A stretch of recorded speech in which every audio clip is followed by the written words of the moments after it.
নমস্কার, অ্যাস্ট্রোচেক চ্যানেলে আসার জন্য সকলকে অসংখ্য ধন্যবাদ। আজ আমরা আলোচনা করব 2025 সালের মে মাস মিথুন রাশির মানুষদের ক্ষেত্রে ঠিক কিরকম আসতে চলেছে, অর্থাৎ গ্রহগত অবস্থান ঠিক কি থাকছে, আর গ্রহগত অবস্থানের উপর ভিত্তি করে আপনাদের শরীর স্বাস্থ্য, আপনাদের শিক্ষা, প্রেম জীবন, বৈবাহিক জীবন, ভাগ্য এবং কেরিয়ার, এছাড়া আপনাদের ব্যবসা ঠিক কিরকম থাকতে চলেছে, সেই সমস্ত কিছু সম্পর্কে কিন্তু আজ আমরা এই ভিডিওর মাধ্যমে বিস্তারিতভাবে তুলে ধরার চেষ্টা করব। এই ভিডিওটি স্কিপ না করে সম্পূর্ণ শোনার চেষ্টা করবেন। আজকের যে আলোচনা তা কিন্তু চন্দ্র রাশির উপর আধারিত এবং এটি একটি সার্বিকভাবে আলোচনা, অর্থাৎ আপনাদের নিজস্ব জন্মছকের সামান্য ভিন্নতা কিন্তু অবশ্যই পরিলক্ষিত হতে পারে। সর্বপ্রথম মাত্র 1 মিনিটের মধ্যে আপনাদের একটু গ্রহগত অবস্থান সম্পর্কে জানিয়ে দেবো। স্ক্রিনে যে চার্টটি আপনারা দেখতে পাচ্ছেন, এই চার্টটি কিন্তু মে মাসের 1 তারিখে আপনাদের গ্রহগত অবস্থান ঠিক এরকম থাকবে। দেখুন, আপনাদের রাশির অধিপতি বুধ গ্রহ বিরাজমান থাকছে পুরো মাসটি জুড়ে আপনাদের 10th হাউসে। এই 10th হাউসে বুধের সঙ্গে কিন্তু আরো 3টি গ্রহ থাকছে, শনি, রাহু এবং শুক্র। তবে রাহু কিন্তু 18th মে আবার ট্রানজিট করে যাচ্ছে আপনাদের 9th হাউসে। আপনাদের 2nd হাউসে মঙ্গল বিরাজমান থাকছে পুরো মাসটি জুড়েই। কেতু মাসের প্রথম 18টি দিন থাকছে আপনাদের 4th হাউসে এবং পরবর্তীতে কেতু গোচর করে যাচ্ছে আপনাদের 3rd হাউসে। দেবগুরু বৃহস্পতি 15th মে পর্যন্ত থাকছে আপনাদের দ্বাদশ ঘরে এবং পরবর্তীতে দেবগুরু বৃহস্পতি গোচর করে যাবে আপনাদের 1st হাউসে, অর্থাৎ রাশির উপর।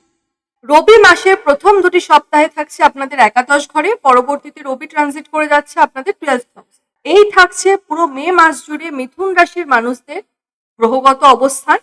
এবার এর উপর ভিত্তি করে সর্বপ্রথম কিন্তু আলোচনা করব আপনাদের শরীর স্বাস্থ্য।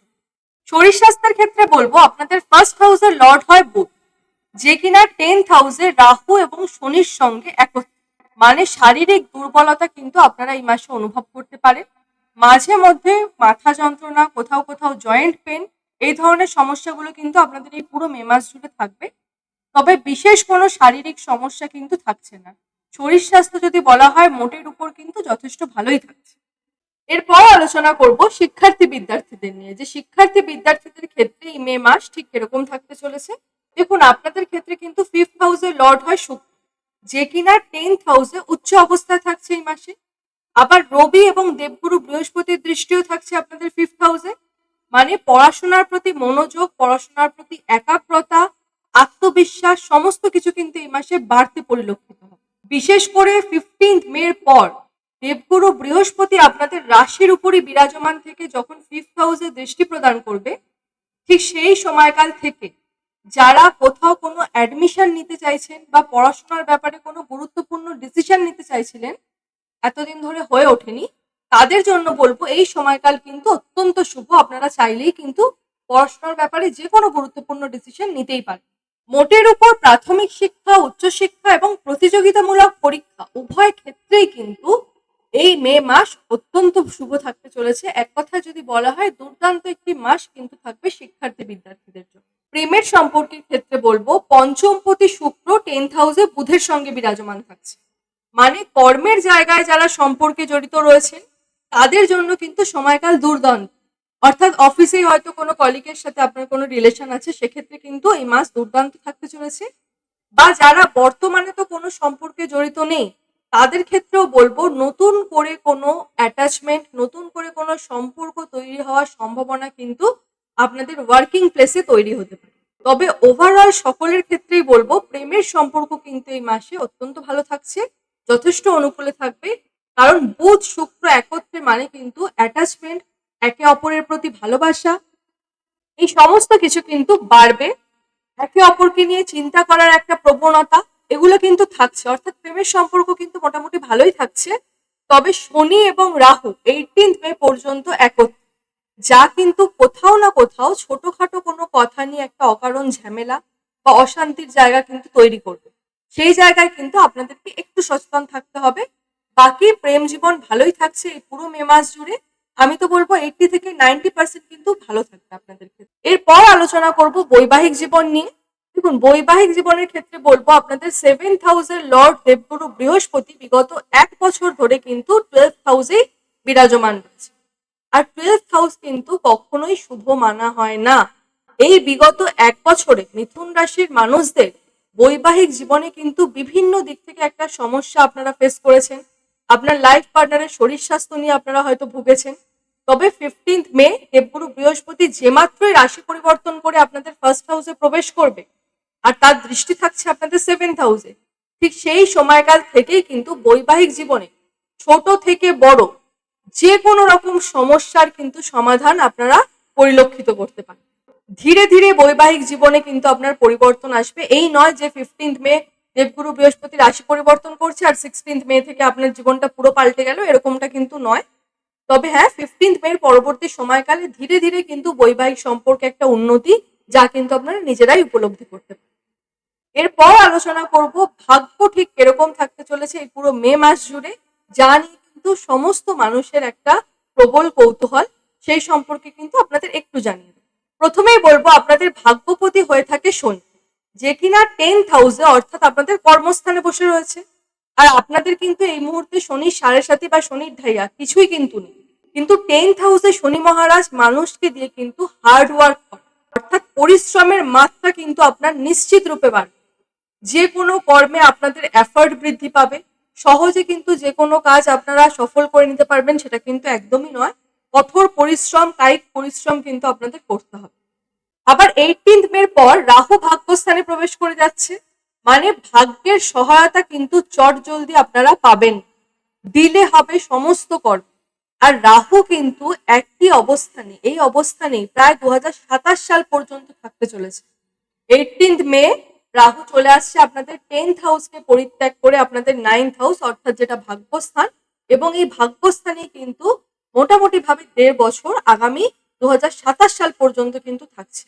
তাই সমস্ত মিথুন রাশির মানুষদের ক্ষেত্রে বলবো আপনারা এখন থেকেই কিন্তু যদি পারেন রাহুর বীজ মন্ত্রটা ডেইলি বেসিসে আপনারা পাঠ করুন। আর এই যে মন্ত্র তা কিন্তু ডেসক্রিপশন বক্সে লিখে দেওয়া রয়েছে, আপনারা কিন্তু সেখান থেকে দেখে নিতে পারেন।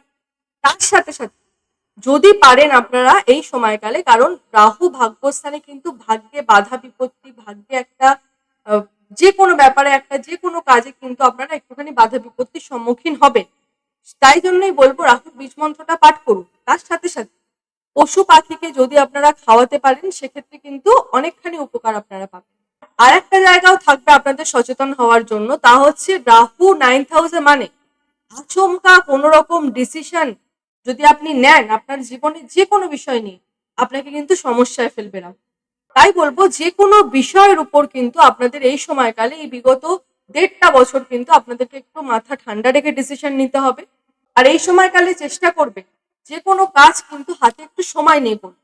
এই নয় যে এখন মনে হলো আর এক্ষুনি আপনি করে নিলেন, সেটা কিন্তু একদমই করবেন না। যে কোনো বিষয়ে একটা ডিসিশন নেওয়ার জন্য একটুখানি সময় নিন, ভাবুন, পারলে আপনার বড় কারোর থেকে, গুরুজনদের থেকে পরামর্শ নিন, তবেই কিন্তু সেই বিষয়ে আপনাদের আগে এগানো। কারণ দেখুন রাহু মানেই কিন্তু ছায়াগ্রহ, আর ভাগ্যস্থানে থেকে চট জলদি শর্টকাট ডিসিশনের মাধ্যমে সাফল্য পাওয়ার মতো প্রলোভন কিন্তু আপনাদের মধ্যে আসবে, এবং এই প্রলোভনে কিন্তু রাহুই আপনাদের জড়িয়ে ফেলবে। সেই জায়গায় কিন্তু আপনাদেরকে একটু সচেতন থাকতে হবে। আর আমি তো বলবো এই সময়কাল সমস্ত মিথুন রাশির জাতক জাতিকাদের ক্ষেত্রে বলছি, শেয়ার মার্কেট, ট্রেডিং, লটারি, এই সমস্ত জায়গা থেকে নিজেদেরকে যতটা আপনারা দূরে রাখতে পারবেন ততটাই কিন্তু আপনাদের জন্য ভালো। এরপর আলোচনা করব কর্মের ক্ষেত্র নিয়ে। দেখুন কর্মের ক্ষেত্রটা কিন্তু বলবো যে বিগত 1.5 বছরের মধ্যে মিথুন রাশির মানুষদের কেরিয়ারে কিন্তু কিছু না কিছু একটা পরিবর্তন নিশ্চিত রূপে হয়েছে। হয়তো বা আপনার ডেজিগনেশন চেঞ্জ হয়েছে, বা হয়তো আপনি এক কোম্পানি থেকে আরেক কোম্পানিতে গেছেন। কর্মের জায়গায় একটা পরিবর্তন কিন্তু আপনাদের নিশ্চিত রূপে বিগত 1.5 বছরে আপনারা কিন্তু উপলব্ধি করেছেন। তবে এই যে মে মাসে যারা চাকুরিহীন রয়েছে তাদের ক্ষেত্রে বলবো কর্মপ্রাপ্তি হওয়ার সম্ভাবনা কিন্তু প্রবল থাকছে, কারণ 10th হাউসে শনি, আবার শুক্র আছে আপনাদের উচ্চ অবস্থায়, মানে আপনাদের কমিউনিকেশন লেভেল ইমপ্রুভ হবে, কর্মে আপনার পরিশ্রমের মাত্রা আপনি বাড়াতে পারবেন। তার সাথে সাথে আপনাদের যে প্রচেষ্টা, এতদিন ধরে আপনারা যে মন থেকে ভেঙে গিয়েছিলেন, নতুন করে কর্মপ্রাপ্তি হওয়ার জন্য যে একটা মনোবল, সেটাই আপনাদের ভেঙে গেছিল। এবারে কিন্তু সেই সমস্ত জায়গায় আপনারা আবারও শূন্য থেকে শুরু করার একটা জায়গা নিজেদেরকে তৈরি করতে পারেন। তবে 15 মের পর আরো ভালো হবে এই সময়কাল, তার কারণ 10th লর্ড দেবগুরু বৃহস্পতি কিন্তু আপনাদের রাশির উপর চলে আসবে। আপনাদের কর্মস্থানের অধিপতিকে দেবগুরু বৃহস্পতি, যে কিনা 15 মের পরবর্তী সময়কালে চলে আসছে আপনাদের রাশির উপরই। মানে হার্ড ওয়ার্ক করার মেন্টালিটি কিন্তু আপনাদের মধ্যে নিশ্চিত রূপে বাড়তে চলেছে। যারা এতদিন ধরে বিগত এই 1.5 বছর ধরে নিজেদের কর্ম নিয়ে সন্তুষ্ট ছিলেন না, তাদের ক্ষেত্রে বলবো দেবগুরু বৃহস্পতির এই যে রাশির পরিবর্তন, তা কিন্তু আপনাদেরকে কর্মে একটা সন্তুষ্টি আনবে, কারণ আপনার রাশির উপর বসেই কিন্তু কর্মস্থানে তার দৃষ্টি থাকছে। অর্থাৎ কর্মস্থানে দৃষ্টি দিয়ে কিন্তু কর্মের জায়গাটাকে নিশ্চিত রূপে মজবুত করবে। অন্যদিকে রবি আবার উচ্চ অবস্থায়, মানে 15 মের পর যারা গভর্নমেন্ট চাকুরি করেন তাদের জন্য কিন্তু একটা দুর্দান্ত সময়। কারণ রবি উচ্চ অবস্থা মানেই কি, রবি কিন্তু গভর্নমেন্টের কারক, আর গভর্নমেন্ট সংক্রান্ত যে কোনো কাজে আপনারা সাফল্য পাবেন। যাদের এতদিন ধরে গভর্নমেন্ট থেকে কোনো সুযোগ সুবিধা নেওয়ার চেষ্টা করছিলেন, নিয়ে উঠতে পারেননি, সেই জায়গায় আপনারা এই সময় প্রচেষ্টা করলেই সফলতা পাবেন। তার সাথে সাথে যারা গভর্নমেন্ট চাকরি অলরেডি করেন তাদের জন্য তো একটা অভূতপূর্ব দুর্দান্ত সময় আসতে চলেছে।